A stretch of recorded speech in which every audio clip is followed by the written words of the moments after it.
ये कहानी है एक सीधी सादी लड़की गुड़िया की, जिसकी माँ का देहांत उसके जन्म के समय ही हो गया था।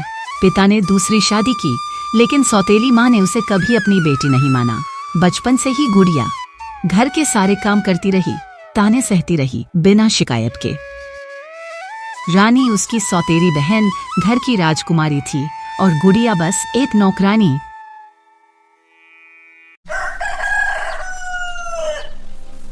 सुबह के 4 बजे है। गुड़िया धीरे धीरे उठते हुए कहती है,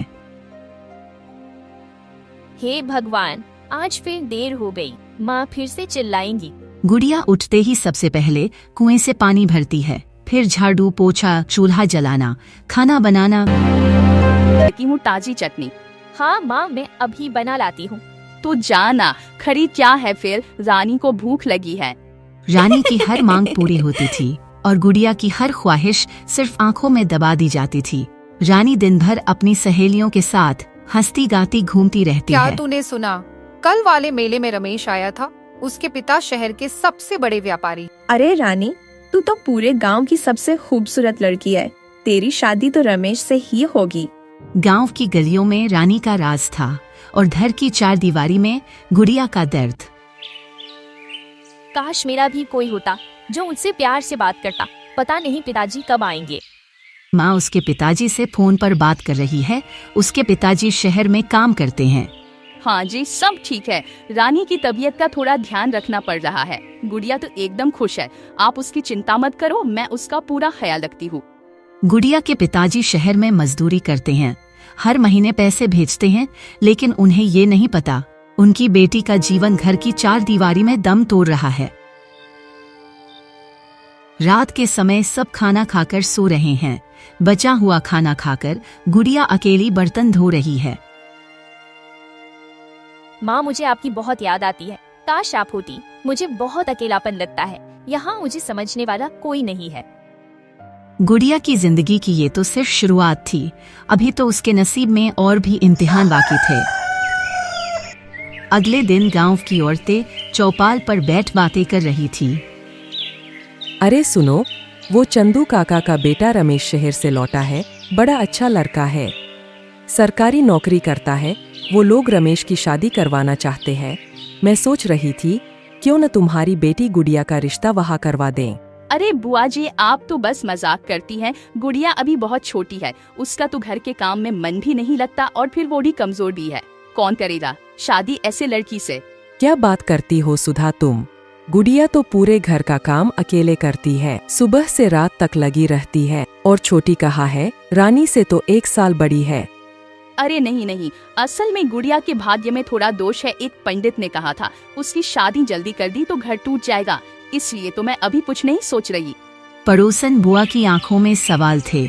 उन्हें दिख रहा था सुधा गुड़िया की शादी नहीं करवाना चाहती। माँ, रमेश मेरे लिए अच्छा रहेगा क्या? वो तो मुझे मेले में देख रहा था। मुझे तो लगता है वो मुझे पसंद करता है। बिल्कुल मेरी रानी बेटी, तू तो राजकुमारी है। मैं तुझे अच्छे से अच्छे घर में ब्याहूंगी। तू चिंता मत कर, तेरे रास्ते में कोई नहीं आएगा। पर माँ, लोग तो उस मनहूस गुड़िया की बात कर रहे हैं। कहीं उसकी शादी रमेश से हो गई कहाँ तो? गुड़िया और कहाँ तू? मैं कौन सी बेवकूफ हूँ मेरी लाडो रानी। उस मनहूस के लिए तो मैं ऐसे ही बहाने बनाती रहूंगी। जब तक तेरी शादी न हो जाए तब तक उसका कोई जिक्र नहीं होगा। गुड़िया सब सुन रही थी। हर शब्द तीर बनकर उसके दिल में उतर रहे थे, पर उसने कुछ नहीं कहा क्योंकि उसे अब इन सब बातों की आदत हो गई थी।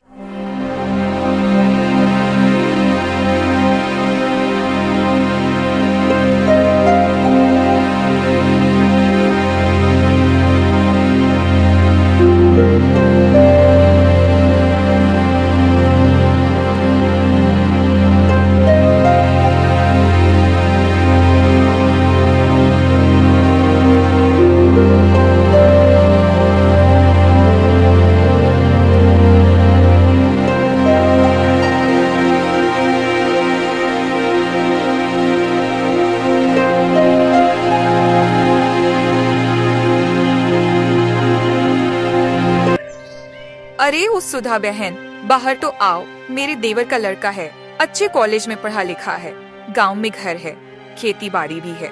मैं चाह रही थी कि गुड़िया के लिए बात चलाऊं। अरे हाय हाय, आपको किसी ने नहीं बताया, गुड़िया को बुखार रहता है और उसका स्वभाव भी कुछ अलग है। आपको बाद में पछताना पड़ेगा। मैं तो पहले ही बता रही हूँ। अरे पर लड़की तो बड़ी सीधी सादी है, काम काज भी अच्छा कर लेती है। सीधी सादी नहीं, जिद्दी और चुप रहने वाली है। मैं माँ हूँ उसकी, मुझे पता है, और वो खुद भी अभी शादी नहीं करना चाहती है। हर बार कोई रिश्ता आता और हर बार सौतेली माँ अपने झूठ से सब कुछ बर्बाद कर देती।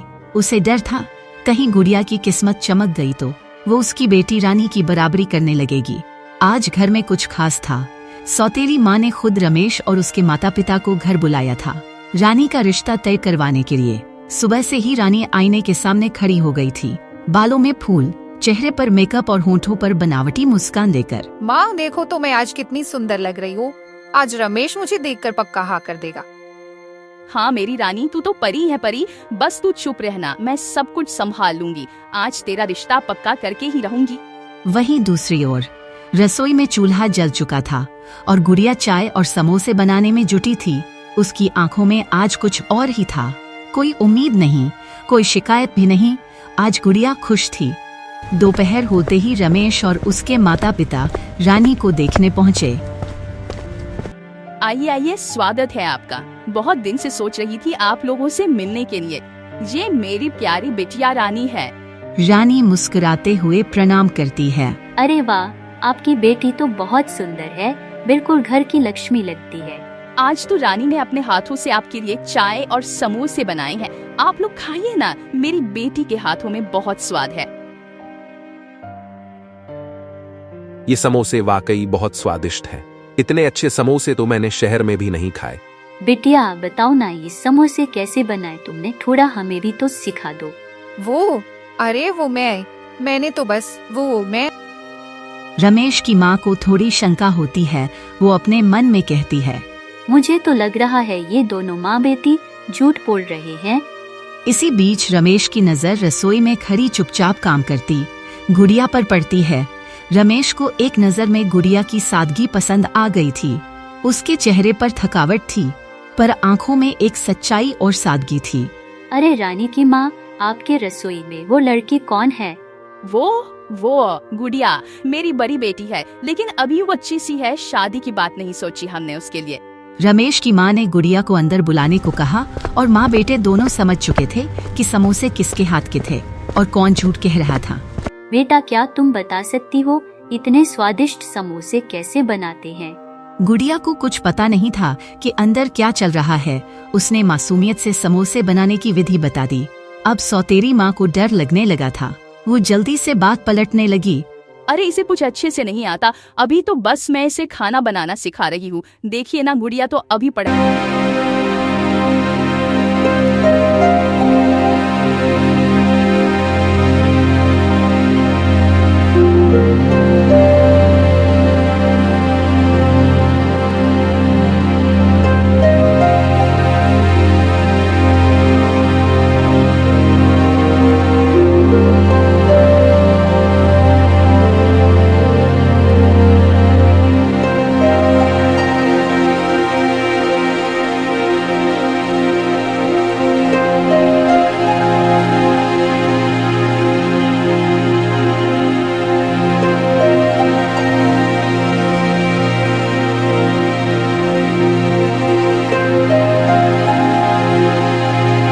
में दोष है। हमारे पंडित ने बताया है, अगर उसकी शादी जल्दी हुई तो पति पर बुरा असर पड़ेगा।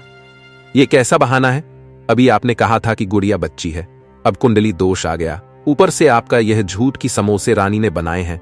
अगर आपकी बेटी को समोसे बनाने नहीं आते तो उसमें कोई हर्ज नहीं है, पर आपको झूठ नहीं बोलना चाहिए था। अब सौतेली माँ को कोई रास्ता नहीं सूझ रहा था। वो बहाने पे बहाना बनाती जा रही थी। फिर उसने सीधा बोल दिया, देखिए सीधी बात है, गुड़िया मेरी सगी बेटी नहीं है। मैं उसकी शादी की जिम्मेदारी नहीं ले सकती। आपको रिश्ता करना है तो रानी से कीजिए, वरना आप जा सकते हैं। कमरे में एक पल के लिए खामोशी छा जाती है। रमेश और उसके माता पिता नाराज होकर चले जाते हैं। मनहूस कहीं की क्यों आई तू बीच में? सब बर्बाद कर दिया तूने। तेरी शक्ल दिखाकर मनहूस कहीं की मेरी बेटी का रिश्ता तेरी वजह से आज टूट गया। क्यों बताया तूने कि समोसे रानी ने नहीं बनाए? मुझे पता है तू जानबूझ के रमेश के सामने आई ताकि वो तुझे पसंद कर ले। तू मनहूस है, जब भी कोई हमारे घर आता है तू ही बीच में आ जाती है। तू क्यों आई रसोई से क्यों बताया तूने समोसे बनाए हैं? माँ मुझे माफ कर दीजिए, मुझे नहीं पता था कि उन्होंने पहले रानी से समोसे बनाने की विधि पूछी थी। चुप, जुबान चलाती है, तुझे तो खाना भी नहीं देना चाहिए। भगवान ही जाने क्या पाप किया था मैंने जो तू मेरे किस्मत में आई, मेरी बेटी का रिश्ता तोड़कर। तूने अच्छा नहीं किया, अब मैं तेरी जिंदगी बर्बाद कर दूंगी। अगली सुबह गुड़िया के पिता का फोन आया। उन्होंने कहा कि मुझे इस साल शहर से छुट्टी नहीं मिल पाएगी, माफ करना, अगले साल ही आ पाऊंगा। गुड़िया और रानी का ख्याल रखना। यह सुन सौतेली माँ के चेहरे पर मुस्कान फैल गई। अब देख, तेरे बापू साल भर नहीं आएंगे, तू समझ रही है ना। अब गुड़िया की सारी जिम्मेदारी मेरे हाथ में है और अब मैं वही करूंगी जो मेरे और तेरे लिए ठीक है। तो माँ अब देर क्यों? गुड़िया को जल्दी घर से बाहर निकाल, उसे घर में रखे रहेंगे तो हर रिश्ता बर्बाद करती रहेगी। अब माँ बेटी की चालबाजी ने एक नई साजिश का रूप लिया। उन्होंने एक खतरनाक योजना बनाई जिससे गुड़िया को इस घर से हमेशा के लिए निकाल फेंके। उसी शाम रानी की कुछ शातिर सहेलियां घर आई, इस बार हंसी मजाक के लिए नहीं बल्कि एक गहरी साजिश को अंजाम देने के लिए। हमारे गांव में कोई ऐसा लड़का है जो बहुत गरीब हो, जिससे अगर कोई लड़की शादी कर ले तो उसकी जिंदगी बर्बाद हो जाए। हाँ रघु है ना, जिसके पास खुद का घर तक नहीं है, उसकी माँ बीमार रहती है, खेत भी गिरवी पड़े हैं। वैसे क्या करना है? बस उसकी शादी गुड़िया से करवानी है। वो मनहूस मुझसे तो कुछ बोल पाएगी नहीं और उसके पिताजी भी तो 1 साल तक घर नहीं आने वाले। अरे पर इतना बड़ा धोखा अगर उसके पिताजी को पता चल गया तो? धोखा नहीं है ये, हम उसकी जिंदगी बना रहे हैं, वरना कौन करेगा उस मनहूस से शादी। हमारे घर में अब और नहीं रख सकते उसे, और हमें तो अपनी रानी की शादी किसी अमीर व्यापारी से करानी है। गुड़िया अगर घर में रही तो सब खराब कर देगी। अगली सुबह सौतेली माँ रघु के घर गई। गुड़िया का काली, तूने मुफ्त की रोटियां, अब निकल। सौतेली माँ ने जबरदस्ती रघु के साथ गुड़िया की तुरंत शादी करा दी। गुड़िया भी अपनी किस्मत के आगे छोटा सा मिट्टी का मकान, टूटी खाट और बीमार माँ। देखो गुड़िया, मैं जानता हूँ ये शादी तुम्हारी मर्जी से नहीं हुई। मैं कुछ कमाता भी नहीं हूँ, खेत भी कर्ज में डूब चुका है, पर मैं जल्द ही काम ढूंढ लूंगा। इतना कहकर रघु अपने एक दोस्त के दुकान से कुछ सब्जियां उधार मांग लाता है, जिससे आज के खाने का बंदोबस्त हो जाए।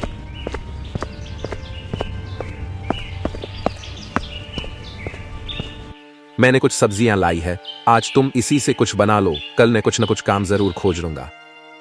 गुड़िया थोड़ी सी सब्जी से ही बहुत अच्छा खाना पका लेती हैं। बेटी, तुमने कम मसालों में भी कितनी अच्छी सब्जी बना ली। तुम तो अन्नपूर्णा हो। रघु भी मन ही मन बहुत खुश था। उधर रानी की शादी एक रईस व्यापारी से बड़े धूमधाम से कर दी गई। सौतेली माँ को इस बात की तसल्ली थी, अब गुड़िया इस घर से उस झोपड़ी में चली गई और रानी की जिंदगी संवर गई। रानी अब अपने घर में महारानी की तरह राज कर रही है। उसका घमंड अब और भी बढ़ गया था। सुबह से तुम्हें मैं देख रही हूँ, सिर्फ समय बर्बाद। गुड़िया, मुझे मेरे दोस्त के खेत में काम मिल गया है। गुड़िया और उसकी सास भी खुश थे।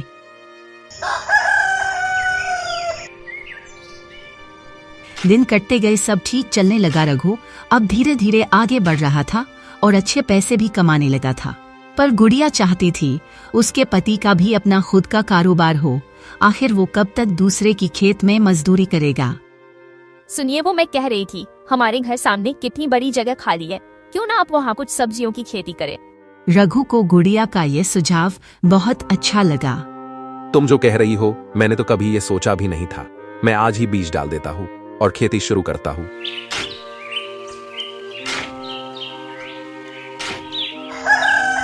दिन बीतते गए, फिर कुछ दिन बाद बागीचे में बहुत सारी सब्जियां उग जाती है।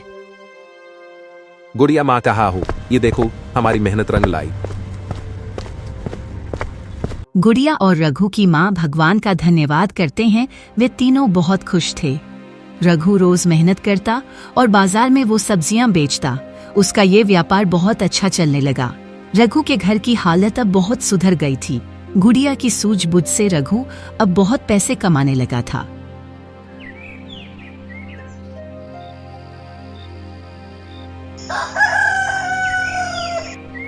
माँ, मैं सोच रहा था कि हमारे पास अब अच्छे पैसे आने लगे हैं, क्यों ना हम अब नया घर खरीद ले और खेत भी वापस छुड़वा ले। गुड़िया और माँ बहुत खुश थे। रघु ने अपना खेत भी छुड़वा लिया और एक नया सुंदर घर भी खरीद लिया। अब वो सब बहुत खुशी से जी रहे थे। उधर रानी को उसकी माँ और उसके कर्मों का फल मिल रहा है। उसके पति को उसके कारोबार में बहुत बड़ा नुकसान हो गया। उसका घर खेत सब छीन गया। रानी और उसका पति रानी की माँ के घर जाते हैं और सारी बातें बताते हैं। हाय हाय मेरी बेटी, तू परेशान ना हो, सब ठीक हो जाएगा। बेटी, सुना है गुड़िया बहुत अमीर हो गई है, क्या पता वो तेरी मदद करे। पर माँ, गुड़िया भला मेरी मदद क्यों करेगी? उसे तो मेरी हालत देखकर खुशी होगी। रानी को गुड़िया से अब और भी जलन होने लगी थी। उसे अपने दुख से ज्यादा गुड़िया के सुख से दिक्कत होने लगी। रानी और उसकी माँ एक दिन गुड़िया के नए घर को चुपके से देखने जाते हैं। गुड़िया की किस्मत देख उनकी आंखें खुली की खुली रह जाती है। माँ, गुड़िया का घर तो मेरे घर से भी बहुत बड़ा और सुंदर है। हमने तो गुड़िया की शादी एक गरीब से करवाई थी, और ये तो क्या हुआ? दिन कटते गए पर रानी के पति की कोई मदद नहीं कर रहा था। सबने उससे मुंह मोड़ लिया था। अब वह हिम्मत हार रहा था। रानी, अब मैं थक चुका हूँ, कहीं से मदद नहीं मिल रही है। अब सौतेली माँ को कोई रास्ता नजर नहीं आ रहा था। अब उसे सिर्फ गुड़िया का ही सहारा नजर आ रहा था। रानी सुन बेटा, अब बहुत हुआ, तू मेरे साथ चल गुड़िया के घर, वो हमारी मदद जरूर करेगी। रानी पहले तो मना करती है, लेकिन आखिर में गुड़िया से मदद मांगने जाने के लिए तैयार हो जाती है।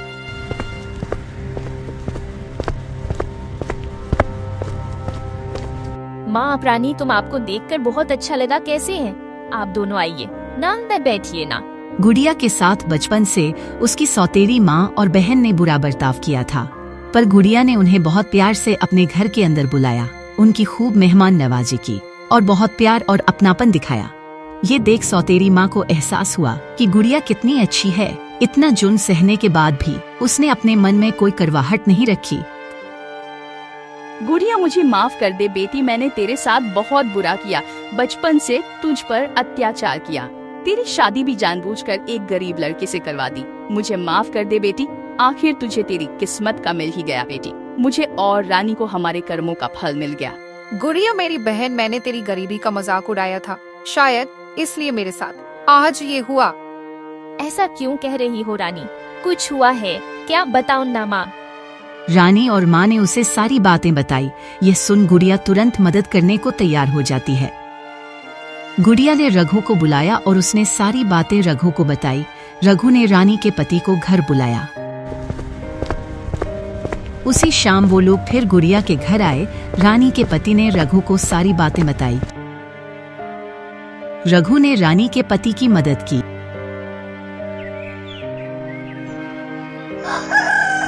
अगले दिन रघु ने उसे लेकर साहूकार के पास गया, पैसे दिए, फिर खेत और घर वापस छुड़वा लिया। रघु भाई, आपका बहुत बहुत धन्यवाद। अगर आपने हमारी मदद नहीं की होती तो आज हम बेघर हो जाते। गुड़िया मेरी बहन, मुझे माफ कर दे। मैंने तेरे साथ कभी अच्छा व्यवहार नहीं किया, पर तूने कभी मेरा बुरा नहीं चाहा। जीजा जी और तुम्हारा बहुत बहुत धन्यवाद। आज अगर आप लोग नहीं होते तो पता नहीं हमारा क्या होता। रानी, तू मेरी बहन है, ये तो मेरा फर्ज है। तू खुश रहे, मैं बस यही चाहती हूँ।